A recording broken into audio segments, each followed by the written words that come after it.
Okay, the next section, managing the team on page 375. So they talk about some tools and techniques you can use for managing a team, making sure everything's working, assessing their performance, and all the things you have to do as a manager. Okay, so one is called observation and conversation. All right, some people call this management by walking around. So you're making yourself available to them. You're walking around, you're asking questions. Hey, how's it going?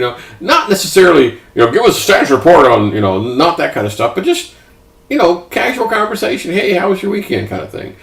So you're supposed to observe them working. Yes, you can assess their performance. You can ask how they feel about a change or something and try to get, because you may not be aware that some decision that you made really pissed off people. Then if you go around and ask them, say, I understand we're going to add this person onto the team. Does anyone have a problem with adding this person? And if 5 people raise their hands, that guy's an idiot.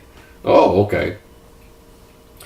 Another one called project performance appraisals. Now, so in addition to like the performance appraisal that the supervisor does, okay, now in a matrix environment, right? So in a matrix environment, they have their honest to God real supervisor, and then they have these project supervisors. And so this person basically is being supervised by that person, but being assessed on performance by another. Okay, so a project performance appraisal basically provides some feedback to the real supervisor, and it does help identify, weak performers, and you could use this opportunity to try to fix those things. Particularly in a team environment, you could say, you're not really pulling your weight here. Is there something wrong? Interpersonal skills. So this is, we're talking about leadership and influence and decision making, right? If you have good interpersonal skills, then that's cool.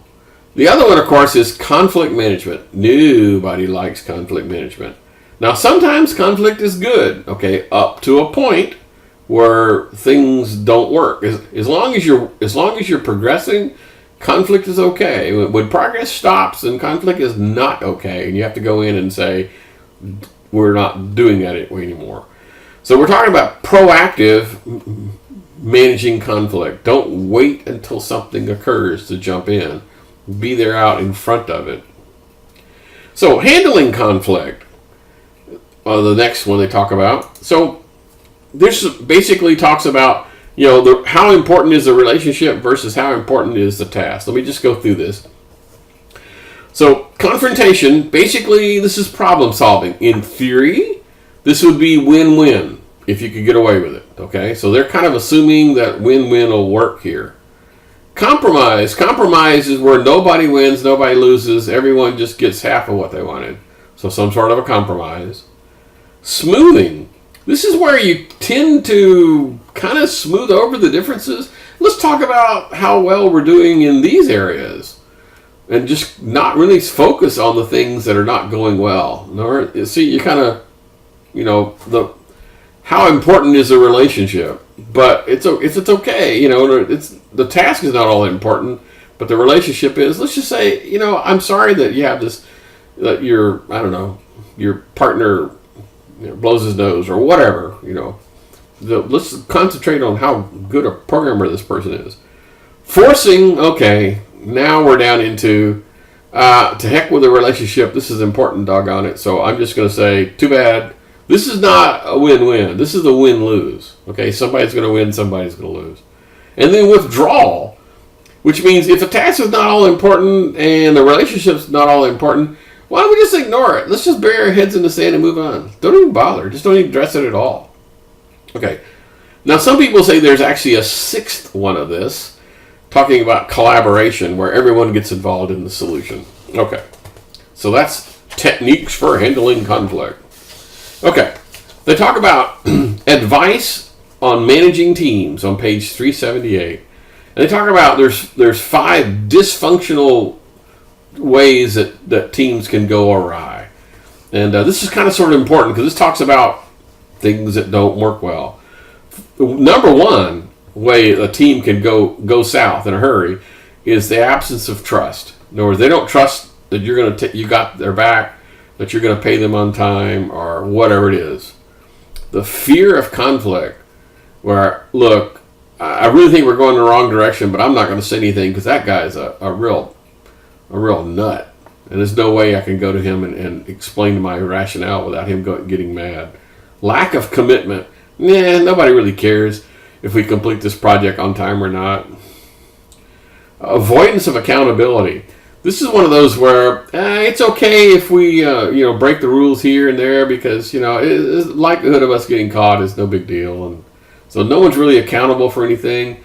And so hey, if you don't meet your deadline, that's okay, no big deal. Inattention to detail. Yeah, we did the best we could.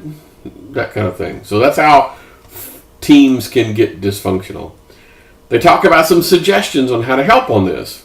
Be patient and kind. Yay. Fix the problem instead of blaming the people. I can tell you a story. All right. We had this bizarre technical problem that was plaguing us at my previous place of work, where something had gone wrong. And we were trying to rack our brains on how to figure out how we can solve this problem without having to spend a ton of money. And so we left at the end of the day with no good solution. So I went home and I started thinking about it. And I went, aha! I've got it. I've got the solution. I was so happy. I came to work the next morning and ran over to my boss's office and said, let me tell you, I've got it figured out. I know exactly how we can solve this problem. And he says, wait, we need to have a meeting to find out who did this.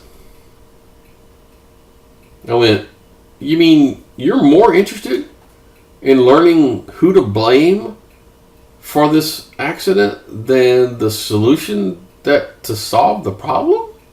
Really? Yeah, some people are like that, where it's more important to blame someone than it is to fix the problem. Don't do that. Okay, have regular meetings. That's a suggestion. Now, regular meetings meaning that they have to be meaningful. You can't just have, well, every Tuesday we're going to have this meeting. That'll get old in a hurry. And unless they're productive, you're not going to have a meeting. Don't have a meeting for the sake of having a meeting. Allow time for the team to gel. Remember the forming thing?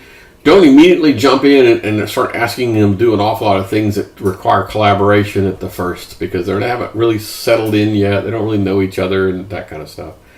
Limit the team size. The actual best team size is somewhere between 3 and 7 for an IT project. Or don't have a team of 14. That's too big to manage. You're not going to get the kind of synergies that you want. Plan social activities, but again, not mandatory social activities. Stress team identity. I had a team. We had a project that ran for about a year, and I made up T-shirts with our little logo on it, and so everybody came to work with their cool little logo. I made little stickers we put on the doors, and that kind of things. For team identity, right? Cool. And there's a lot more on the list, so I'm gonna skip that. So at the end, on page 379, they talk about the software pieces. So yes, Microsoft Access can do a lot of the things we're talking about. And there'll be another video demonstrating some of this Microsoft project stuff coming up soon. Yes, it can be used to assign work. Yes, you can track resources. You can do resource leveling. Remember they talked about how because there's slack time, I can move this over. I can do resource usage reports to see if I'm above or below my glide path. Over allocation report, and even to-do lists for individuals to do. Okay, well, believe it or not, we've reached the end of this chapter, and I'll see you guys again in some future chapter.